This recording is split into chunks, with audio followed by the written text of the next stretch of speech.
Okay, basically bila kita nak buat satu strategi ni dalam mana-mana organisasi, tak kira lah NGO ke, business ke, you punya student movement ke, you punya persatuan, society, apa-apa pun biasanya akan melalui lebih kurang 10 ke 12 perkara yang perlu difahami dan perlu dilakukan.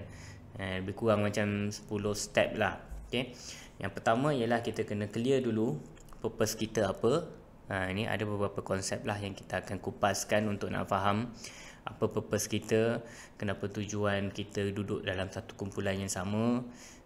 Secara individu kita ada niat peribadi kenapa kita masuk suatu kumpulan.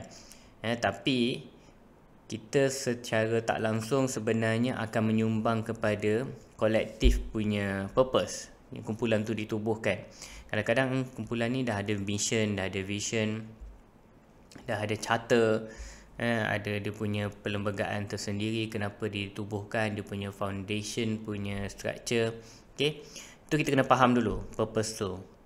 Dah kita dah faham, kita boleh pertimbangkan nak semak, nak review, nak betulkan, nak tukar ke ataupun tidak. Okay, itu yang pertama, purpose.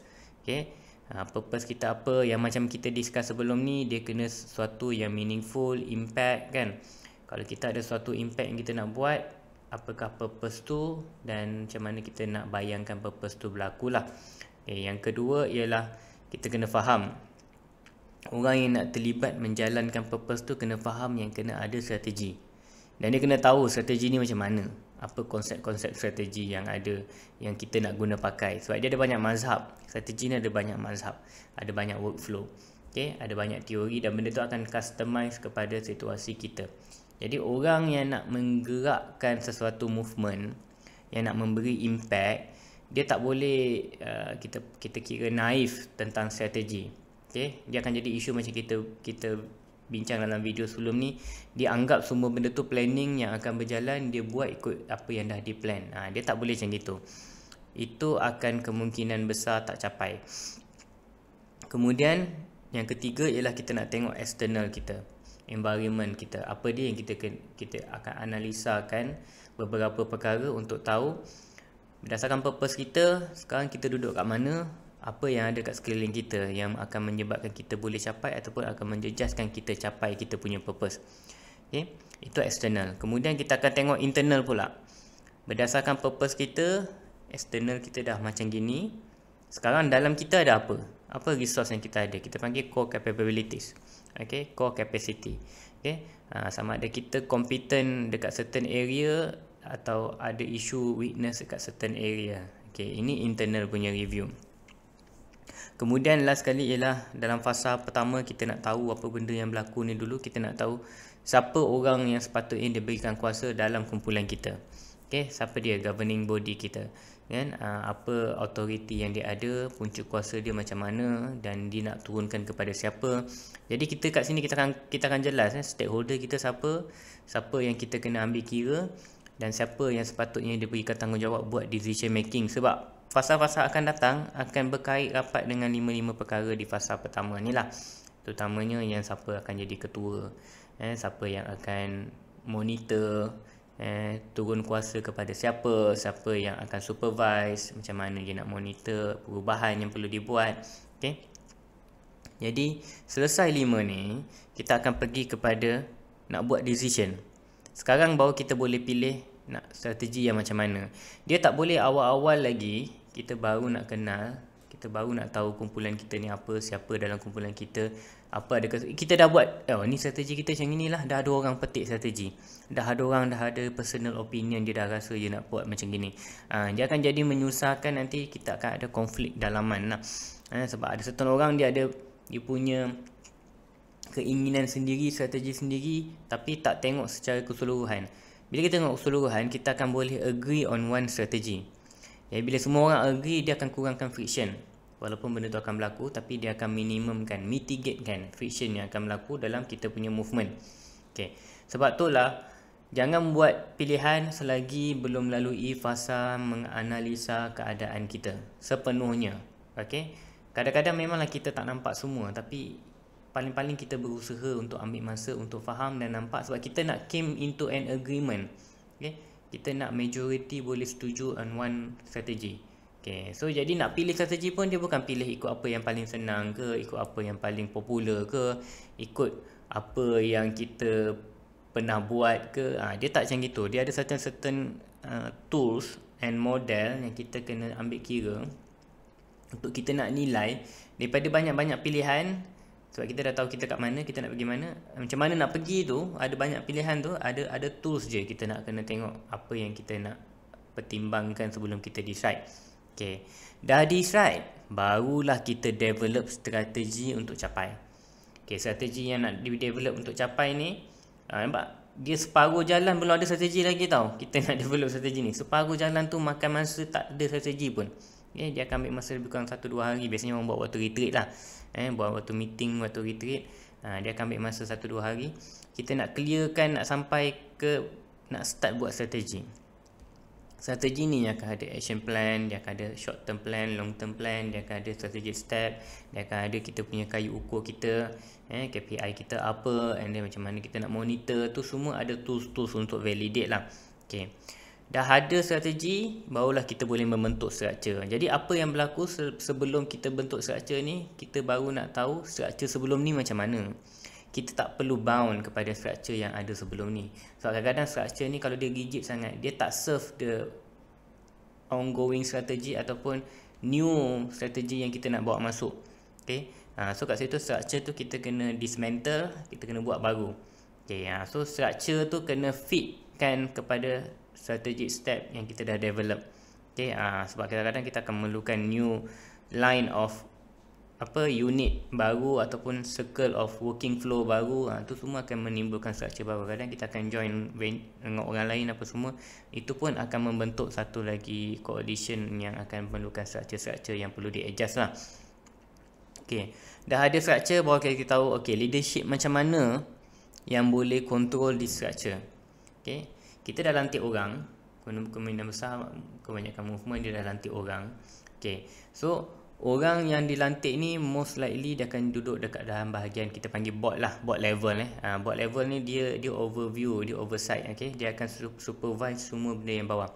Yang kita panggil leadership ni dekat executive level. Okay, executive level. Board level tu you punya members dah pilih. Okay, you develop the strategy, you appoint executive people yang akan execute. Itu kita buat structure. Kita tak kacau structure asas yang mana telah dilantik waktu AGM ke, waktu apa-apa appointment yang dah dibuat lah. Kita hanya mengubah siapa yang nak execute the entire strategy. Okay, itu sebab itu belum ada. Sebab kalau strategi belum ada, macam mana nak ada structure nak jalankan strategi kan? So structure nak menjalankan strategi ni come after. Okay, dekat executive level, siapa leadership yang paling strong untuk duduk dekat execution ni, untuk nak jalankan benda ni properly lah.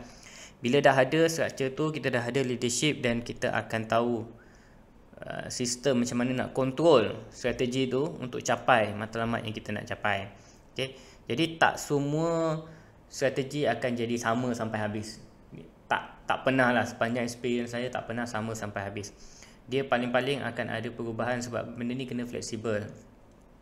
Dia kalau dia rigid sangat, dia akan menyebabkan kita terlalu sayang kepada strategi tu, kita buat personal attachment, kita rasa bangga sangat dengan strategi tu sampai akhirnya dia menjejas dan makan diri kita balik lah.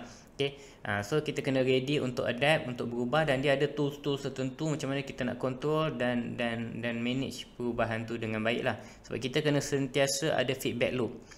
Bila kita dah buat sebulan 2 bulan, tengok ada problem kat mana-mana on the ground, kita ambil feedback, kita kena adjust cepat. Dia kena dynamic. Strategi ni kena dynamic, dia tak sama macam plan yang kita akan follow tu sampai habis buat report. Okay, strategi ni sampai ke sudah takkan ada report pun tak apa, sebab kita kena make sure impact tu capai. Impact capai, value yang kita nak tu manifest. Okay, report tak report apa semua, dia akan sentiasa berubah kayu ukur dan macam mana kita nak capai tu. Okay, last kali barulah kita kena faham yang kalau kita dah ada performance review, kita dah ada perubahan. Okay, waktu kita nak implement strategi, dah ada satu cabaran yang mana orang yang sedia ada mungkin tak bersetuju, ataupun kita akan kena bina naratif lah, naratif untuk communicate kepada semua orang dalam group kita supaya bersetuju dengan strategi ni. Okay, kalau benda tu gagal dibuat, maknanya kesilapan kita dekat naratif. cara kita communicate, bukan dekat strategi tu. Okay. Jadi orang belum faham dan orang belum agree untuk jalankan strategi tu, orang tak buy in. Okay. So kita akan dapat resistance daripada dalaman kita sendiri. Yang tadi kita dah tengok luaran kan, dalaman kita dah ambil kira kita ada banyak kelebihan. Rupanya kelebihan ni melawan kita balik. Okay, itu sebab naratif kita tak clear, messaging kita tak clear, and then kita tak buat proper communication punya method lah. Okay, itu kena betulkan. Kemudian bila kita dah tengok performance, bila dapat resistance, performance kita akan terganggu. Kat situ kita kena tahu juga macam mana nak kontrol manusia dan perubahan. Macam mana nak mempengaruhi manusia untuk berubah mengikut strategi yang kita dah rancang. Okay. Itu fasa yang terakhir lah. Okay. So sama ada kita mengubah manusia ataupun orang kat situ kita ubah jadi tukar jadi orang lain yang boleh fit to that strategi yang kita nak jalankan. Okay. Jadi ini 10 ke 12 perkara yang kita kena lalui. Kalau kita dah lalui, kita boleh kira ada strategi yang asas untuk kita jalankan movement kita, dan kita boleh monitor sampai ke impact yang kita nak tu dapat. Okay. Kalau tak lalui semua ni, dia kira belum lengkap untuk jadi asas kepada strategi. Jadi apa jadi kalau belum lengkap? Kalau kita kat orang bawah, kita tak nampak semua benda yang saya sebutkan tadi, maknanya ada maklumat yang penting yang kita patut tahu, kita tak diberikan tapi kita disuruh untuk buat terus. Okay. Itu akan timbulkan konflik dalaman. Kita sebagai pemimpin, kita kena check orang bawah-bawah ni semua, adakah dia dah fahami semua fasa-fasa yang kita dah lalui, adakah maklumat yang sampai kat dia cukup untuk dia faham, dia buy in dan dia nak commit dengan strategi yang kita nak jalankan. Okay. Dia bukan simply kita letak arahan, kita letak direction dan benda tu perlu berjalan. Okay. So that's why someone yang dekat executive level tu kena be very good in strategic punya leadership. Okay. Dia leadership ni ada banyak aspek, so dia kena tahu juga strategic leadership, sebab dia kena tahu level mana tentang strategi ni yang perlu sampai kepada bawah. What level of information yang perlu sampai, dan macam mana dapat buy in, kalau ada resistance macam mana nak resolve. Okay, itu semua ada tools-tools, nanti kita akan kupaskan satu persatu, dan kita akan kupaskan juga macam mana kita nak kenal pastilah. Semua ni dah ada tinker-tinker lah. Porter, McCoby, okay, McKinsey kan. Kemudian ada macam-macam lagi operational model, analytical model, execution punya model kan. So ni semua konsep-konsep yang akan membantu, tapi saya nak kupaskan tak begitu teorikal sangat. Saya nak lebih kepada praktikal lah, apa yang sebenarnya kita boleh buat dan kita boleh nampak dengan jelas untuk try untuk buat. Okay. So lalui semua ni ada strategi, tak lalui semua ni something lacking dalam kita punya strategi. Jadi kita akan shock sendiri, kita rasa kita ada strategi, rupanya strategi kita tak lengkap dan akan makan diri. Okay. Biarkan kita spend masa yang lebih sikit untuk lengkapkan strategi kita, daripada kita buat kelang kabut, nak buat cepat apa semua, strategi tunggang terbalik, semua benda tak siap, bila bawa kepada orang lain untuk jalankan, semua akan makan diri, backfire dan akan menyusahkan kita balik. Satu apa pun tak dapat, kita lebih kepada bergaduh daripada bekerjasama. Itu akan menyebabkan kita rasa tak sedap hati dalam persatuan kita, dan kita akan rasa macam banyak betul konflik. Daripada kawan jadi lawan kan. So tak capai apa-apa tapi mengurangkan kawan kita pula. Itu lagi satu membazir duit lah. Kita dapat peruntukan, kita pula keluar peruntukan, kita keluar masa kita keluar komitmen kita. Jadi strategi ni penting sebab dia make or break lah. Dia akan menyebabkan kebanyakan investment kita akan buat tu berjalan dengan baik. Sekurang-kurangnya kita tahu nak adjust supaya kalau apa-apa jadi kita nak betulkan. Dalam masa sama, kalau tak ada, dia akan menjadikan kemungkinan besar persatuan kita ni lebih kepada enjoyment, bukan nak membawa kepada apa-apa impact. Dan duit yang kita spend tu adalah duit untuk kita enjoy, menghabiskan masa yang terluang saja, masa-masa lapang kan. Dia berbeza dengan kumpulan group of community ataupun society yang tujuan dia nak buat impact besar. Dia buat strategi untuk membawa impact besar. Semua duit, masa dan investment dia is very serious in nature, dan dia berjaya capai ke tahap global lah. Dia berjaya membuka ruang untuk mengubah sesuatu daripada buruk jadi lebih baik, dan dia jadi satu inspirasi kepada orang lain. Kalau kita pernah jumpa perkara-perkara kumpulan-kumpulan yang ada inspirasi kepada orang lain ni, dia jadi masuk berita dunia, dia masuk dia jadi satu institusi yang dipercayai. Mereka ni orang yang ada strategi. Mereka spend lebih masa sikit daripada kumpulan kita supaya ada strategi dan supaya capai ke level yang mereka dapat. So itu yang membezakan orang yang ada strategi dengan orang yang tak ada strategi. Orang yang sanggup spend masa lebih untuk buat dan faham, dengan orang yang ambil masa yang singkat nak terus buat. Okay, so lalui semua 12 ni.